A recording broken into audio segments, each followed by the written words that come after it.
आकाशवाणी रांची से प्रस्तुत है प्रादेशिक समाचार।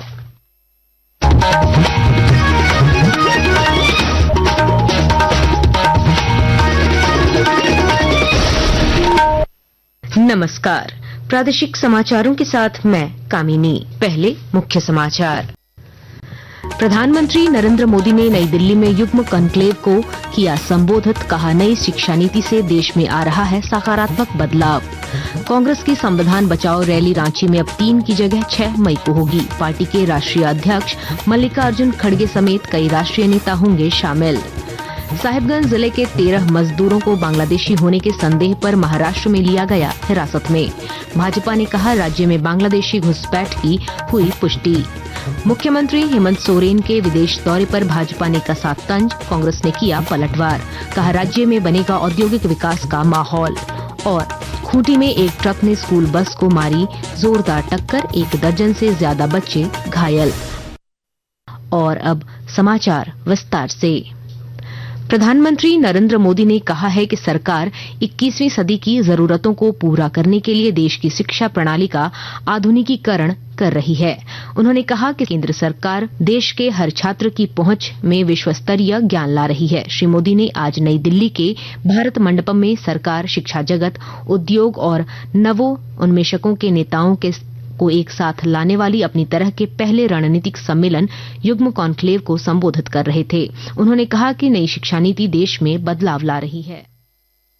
भारत के यूनिवर्सिटी कैंपस आज नए डायनेमिक सेंटर्स बन रहे हैं। ऐसे सेंटर्स जहां युवा शक्ति ब्रेक थ्रू इनोवेशन को ड्राइव कर रही है। हाल ही में हायर एजुकेशन इंपैक्ट रैंकिंग में भारत ग्लोबल लेवल पर सबसे ज्यादा रिप्रेजेंटेड रहा। 2014 में क्यूएस वर्ल्ड रैंकिंग में भारत के केवल 9 इंस्टीट्यूट्स और यूनिवर्सिटीज थी। 2025 में ये संख्या 46 हो चुकी। दुनिया के टॉप 500 हायर एजुकेशन इंस्टीट्यूट्स में भारतीय संस्थानों की संख्या भी पिछले 10 वर्षों में तेजी से बढ़ी है।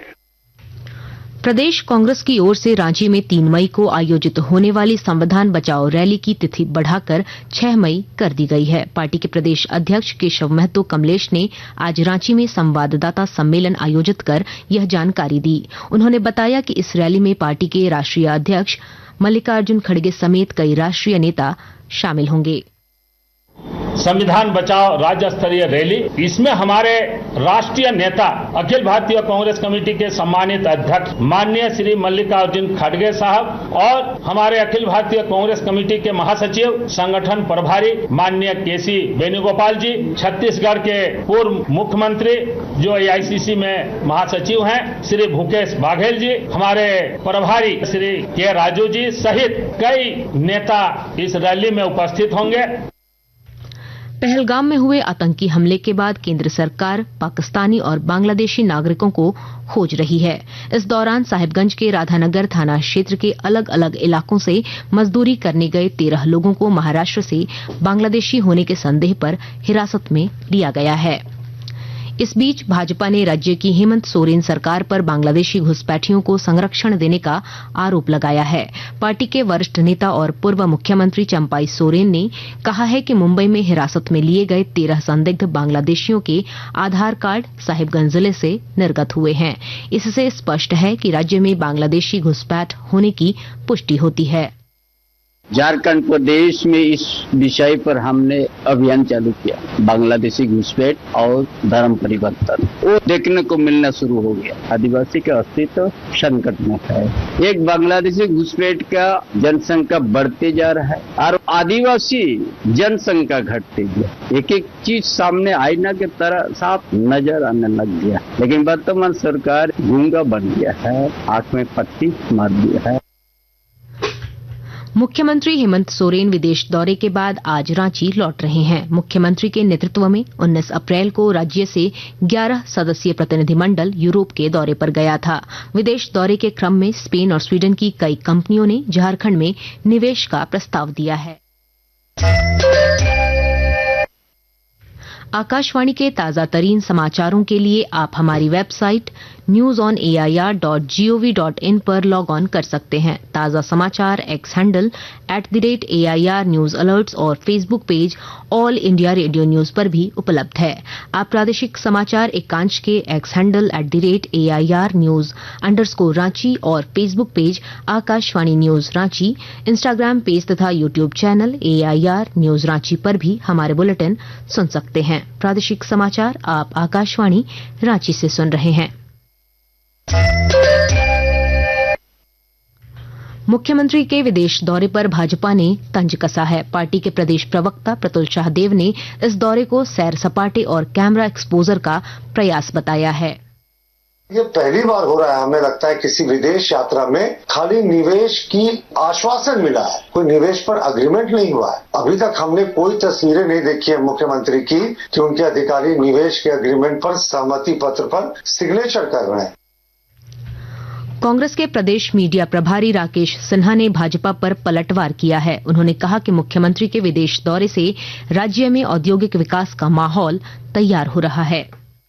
हाथी उड़ने के बाद भी इस राज्य के युवा 5000 की नौकरी के लिए भारतीय जनता पार्टी की सरकार में राज्य से बाहर गए और उसका फलाफल यह निकला कि वो 1 महीने 15 दिन नौकरी करके फिर वापस इस राज्य में आ गए। तो ये भारतीय जनता पार्टी की नाकामी थी, लेकिन हमने राज्य की जनता की करोड़ों रुपया खर्च नहीं किया। हमने निवेशक के दरवाजे पर हम जाने का काम किया है। खूंटी जिले के अड़की थाना क्षेत्र के तमाड़ खूंटी रोड पर खेसारी बेड़ा के पास आज एक ट्रक ने स्कूल बस को पीछे से जोरदार टक्कर मार दी। टक्कर के कारण लगभग 1 दर्जन से ज्यादा बच्चे घायल हो गए। घायलों का इलाज खूंटी के अड़की अस्पताल में चल रहा है। उधर गढ़वा जिले के रमकंडा प्रखंड में सड़क हादसे में एक बाइक चालक की मौत हो गई, जबकि बाइक पर सवार 2 अन्य लोग गंभीर रूप से घायल हो गए।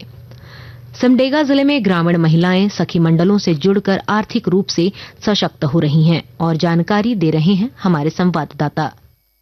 सिमडेगा जिले के केरसई प्रखंड अंतर्गत भंडार टोली निवासी महिला नीलम सिंह अपनी मेहनत और लगन से सब्जियों की अच्छी खेती कर अन्य महिलाओं के लिए प्रेरणा का स्रोत बन गई हैं। वह वर्ष 2019 में राधा कृष्णा आजीविका स्वयं सहायता समूह से जुड़ी और वर्ष 2021 में उन्हें लिफ्ट सिंचाई योजना के तहत सिंचाई की सुविधा मिली।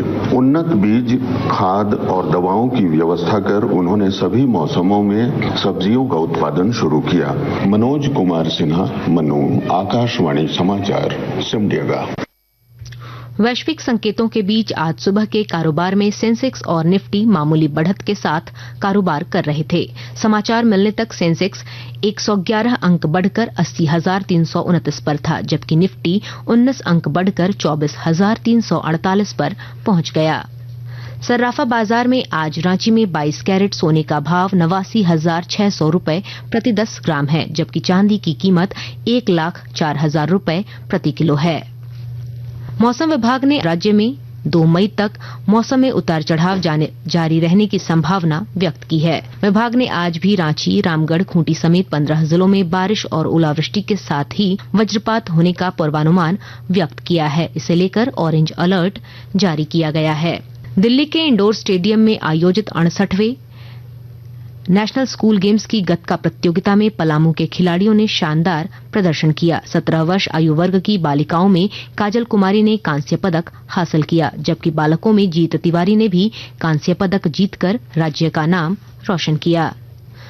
सिकोकई कराटे इंटरनेशनल झारखंड की ओर से दूसरी सिकोकई All India Open karate championship का आयोजन रांची के खेलगांव में 3 मई को किया जाएगा। इस चैंपियनशिप के उद्घाटन समारोह में साउथ एशियन कराटे फेडरेशन के अध्यक्ष सह कराटे इंडिया ऑर्गेनाइजेशन के अध्यक्ष हंसी भरत शर्मा शामिल होंगे। अंत में मुख्य समाचार एक बार फिर। प्रधानमंत्री नरेंद्र मोदी ने नई दिल्ली में युग्म कॉन्क्लेव को किया संबोधित, कहा नई शिक्षा नीति से देश में आ रहा है सकारात्मक बदलाव। कांग्रेस की संविधान बचाओ रैली रांची में अब 3 की जगह 6 मई को होगी। पार्टी के राष्ट्रीय अध्यक्ष मल्लिकार्जुन खड़गे समेत कई राष्ट्रीय नेता होंगे शामिल। साहिबगंज जिले के 13 मजदूरों को बांग्लादेशी होने के संदेह पर महाराष्ट्र में लिया गया हिरासत में। भाजपा ने कहा राज्य में बांग्लादेशी घुसपैठ की हुई पुष्टि। मुख्यमंत्री हेमंत सोरेन के विदेश दौरे पर भाजपा ने कसा तंज, कांग्रेस ने किया पलटवार, कहा राज्य में बनेगा औद्योगिक विकास का माहौल। और खूंटी में एक ट्रक ने स्कूल बस को मारी जोरदार टक्कर, 1 दर्जन से ज्यादा बच्चे घायल। इसके साथ ही आकाशवाणी रांची से प्रादेशिक समाचार का ये बुलेटिन समाप्त हुआ। अगला प्रादेशिक समाचार बुलेटिन दोपहर 2:55 पर प्रसारित किया जाएगा। नमस्कार।